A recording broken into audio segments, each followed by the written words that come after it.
The Princess of Wales is working on the royal family's annual Christmas concert while her brother, James Middleton, gives an update on her health.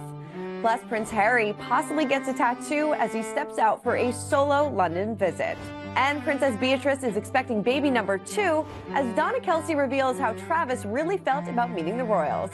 We've got that plus so much more in today's Royally Us. Hey everyone, I'm Christina, and that's Christine. Welcome to Royally Us, and we got some big baby news. It's a week of happy news. I'm so excited. Maybe the bad news is all behind us, fingers crossed, and now we can just really enjoy these fun, upbeat stories. Definitely pushing the drama to the side, which we like. All right, let's kick things off with King Charles because he remembered his late mother, Queen Elizabeth, while discussing one of her favorite places in a recent speech. While speaking to Scottish Parliament on September 29th, he said, "My late mother especially treasured the time spent at Balmoral, and it was there, in the most beloved of places, where she chose to spend her final days."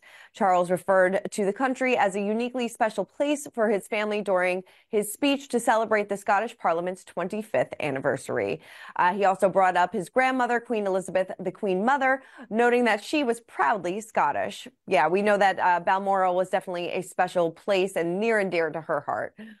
Yeah, this really is such a good example of how important the soft diplomacy is with the royal family and how effective it can be because Scotland regularly sort of, threatens a referendum and wants their own independence, which has, there's valid reasons and also good reasons to stay within the UK. But when the king goes up there and reminds them of that strong relationship, that history that the monarchy brings throughout the UK, I think it goes a long way. Definitely. All right, moving on over to Princess Kate. She has started work on the royal family's annual Christmas concert. I know a lot of people are excited about this news. With a private meeting at Windsor Castle on September 24th, the palace's court circular revealed via the Times of London that the Princess of Wales, joint patron, the Royal Foundation of the Prince and Princess of Wales, this morning held a meeting at Windsor Castle. She first began hosting this royal carols together at Christmas concerts at Westminster Abbey in 2021, where she stunned viewers by playing piano to accompany musician Tom Walker. Since then, she has been joined by members of her family each year. And in 2023, all three of their children also attended. The concert aims to bring awareness to the selfless efforts of those who support children and families and communities across the UK. So definitely, this is an annual event that people really look forward to. So glad that she is feeling well enough to put the wheels in motion to get this off the ground again. Yeah, like you said, I think it's definitely a sign. It's a great way for her to ease back in. And I'm sure this was a project that she did not want to miss and didn't want to miss out on this year. But I think these sort of behind the scenes meetings, it's a little bit more relaxed than a public engagement. But she can still sort of, dip her toe back into her, getting back to work. Definitely. Well, she's certainly getting out and about a little bit. She made a surprise trip to the ballet after announcing that she completed her chemotherapy treatment. So this is nice to see. She attended a matinee performance of Giselle by the English National Ballet at Sadler's Wells Theater on September 26th. She wrote via X alongside a photo of the dancers on stage. "Congratulations and thank you to the ballet for the wonderfully powerful, moving, and inspiring performance of Akram Khan's Giselle. Creativity at its best." So this is also a positive sign that she's feeling well enough to get out and enjoy a day out at the ballet. So this is really wonderful. Yeah, I think it's so lovely to see her out and about and sort of acknowledging that with these tweets. It was not a public visit, it wasn't a public engagement. So it's unique that she's sort of acknowledging that she was there, even though it wasn't part of her public role.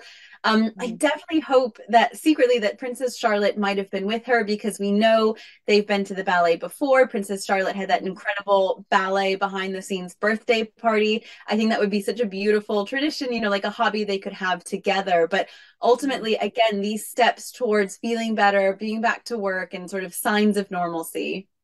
Love to see it. Well, her brother James Middleton did give a little bit of an update on how she's feeling after finishing her chemo treatment. He told Today she's doing okay. It's not for me to share on her behalf how everything's going. He added she's getting all the right support and focus that she needs. And like anything, it takes time to process. Yeah, so, doing okay. Like he said, it's for her to discuss what she wants to say about her treatment and things like that. But it's nice to see that she has the support from her family. Yeah, absolutely. And this is, this came up while James was promoting his book, Meet Ella, and he's done such an incredible job. He's done so much promotion for this book, so many podcasts and interviews, but he's been so respectful along the way, just even here saying it's not really for me to say. And even though he's, you cannot separate James Middleton from the Princess of Wales, he's done such a good job of sort of telling his own story Mhm. without broadcasting the stories of the royal family. Yeah, I think he's handled himself like really beautifully throughout this press circuit and things like that too. And like you said, giving us enough, but not giving us, all those Yeah. details. So I think he, like I said, very respectful. And if you want to hear more of our interview with James, make sure you pick up this week's Us Weekly cover story where he tells us a little bit about the Kate that maybe you wouldn't know. So it's definitely a nice story as well. All right. Well, following his visit to New York City, the Duke of Sussex stepped out solo in London for the annual Well Child Awards, celebrating the incredible courage and achievements of seriously ill children.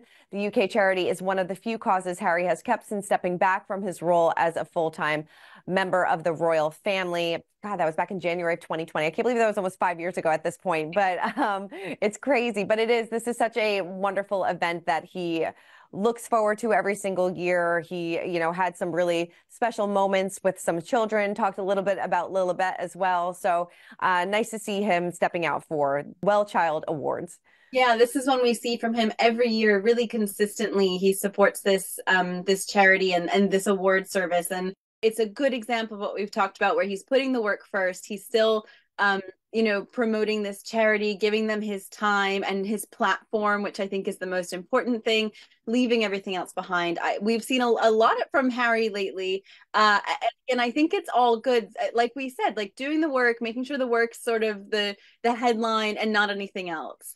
Right, it's so true. Well, let's spill the royalty because, like you said, Harry has been out and about lately. He wrapped up his trip in New York and then pretty much went right to London. And it seems like he made some time for Jimmy Fallon in between all of this. And we got to see his funny side. He made a really funny appearance on The Tonight Show, teaming up with Jimmy to take on his Haunted to Nightmares maze in the 3 minute segment, which was filmed at Rockefeller Center. After Harry arrived in New York City, the pair made their way through the haunted maze as they navigated through various scary figures such as zombies, jumped out to frighten the prince and Jimmy. It was definitely a fun video, and it's nice to see a little lighthearted side of Harry, which we kind of miss and we haven't seen in a long time. Oh, 100%. I think lots of us have missed the sort of funny, bubbly, vivacious Harry that we've known for a really long time. Because for a long time, we've sort of seen this sulky character who just seems really unhappy. But now, maybe because he's getting back to the work, he's promoting the projects and he's feeling good about those things. He's sort of feeling more like himself again. People who have met him in the last week say that he's just been so charming and so kind.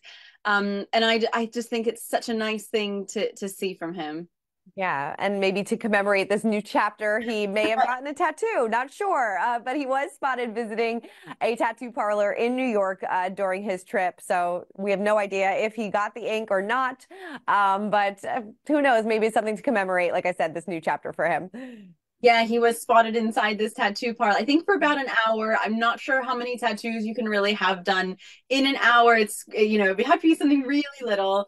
But yes, I would love to know why he was there and did Mhm. he get the tattoo? I mean, I think that'll be like the most highly sought after photo is a photo of Prince Harry's potential new tattoo. 100%. All right, moving on over to Donna Kelce, because she revealed that Travis Kelce sometimes feels out of place when it comes to meeting certain famous people, like Prince William, but he handles it with grace. She told Extra, Travis said that when you meet people like that, you know when the royals come in, or Paul McCartney or Hugh Grant, somebody's in the suite, you're just like, who in this picture doesn't fit? Why am I here? And why am I even allowed to talk to these individuals? It just doesn't seem right.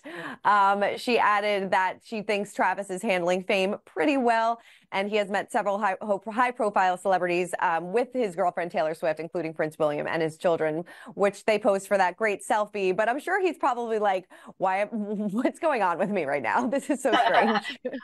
His life has just completely turned upside down. I mean, Mhm. a year ago he was very well known throughout the NFL, but now he's like well known. Travis Kelce's well known internationally. But I think, Taylor Swift had really humble beginnings. The Princess of Wales had humble beginnings. Everyone in this conversation is sort of, knows that not everyone was born on the throne Right. like Prince William was. Mhm. But it must be such a surreal experience. I can't imagine, but I think luckily, I think Travis Kelce has a lot of good support. I think so too. And I'm sure the entire royal family was like, I can't believe we just met Taylor Swift's Yeah, boyfriend. So yeah, I'm exactly. sure they were very They're excited about thinking, it. oh my God, it's Taylor and Travis. And Taylor and Travis are thinking, Right. oh my God, it's Prince George and Prince Charles. Right. So funny. I'm sure they were equally as starstruck. All right. Well, moving on to our royal history moment of the week. And King Charles remembered Dame Maggie Smith. On September 27th, he released a statement along with Queen Camilla saying, "My wife and I were deeply saddened to learn of the death of Dame Maggie Smith. As the curtain comes down on a national treasure, we join all those around the world in remembering with the fondness, admiration, and affection her many great performances and her warmth and wit that shone through both on and off the stage. She was named a commander of the British Empire in 1969, a Dame Commander in 1990, and was recognized as a member of the Order of the Companions of Honor in 2014. A life well lived." I mean, she's such a British icon. I think a lot of people, if you're interested in the royal family, you probably also love Downton Abbey and the Harry Potter books and films. So this was a really, really difficult loss for lots and lots of people. And it was lovely that the king remembered her in such a special way. Definitely. It really was a special woman. All right, wrapping it up with our pint-sized palates and some very exciting news. Princess Beatrice is expecting her second child early next year. Buckingham Palace released in a statement. So very exciting. They have a child. Her husband has a child from a previous relationship. So it seems like they're going to have one big happy family. Yeah, the statement said that Wolfie and Sienna are both really excited to welcome the new baby. I just love how they always include Wolfie in these statements. He's very much a part of the family, and now the family's just getting bigger. So it's a beautiful photo, and we're so happy for them. So exciting. Yes, definitely a nice way to wrap up the show with some very happy news. And like you said at the top, it seems like we're smooth sailing from here on out, hopefully. Fingers knock on wood. Somebody knock on wood. There we go. All right. Well, that is it for this week's episode of Royally Yes. Christine, thank you so much as always. This was fun. I'm looking forward to more good news to come. Definitely.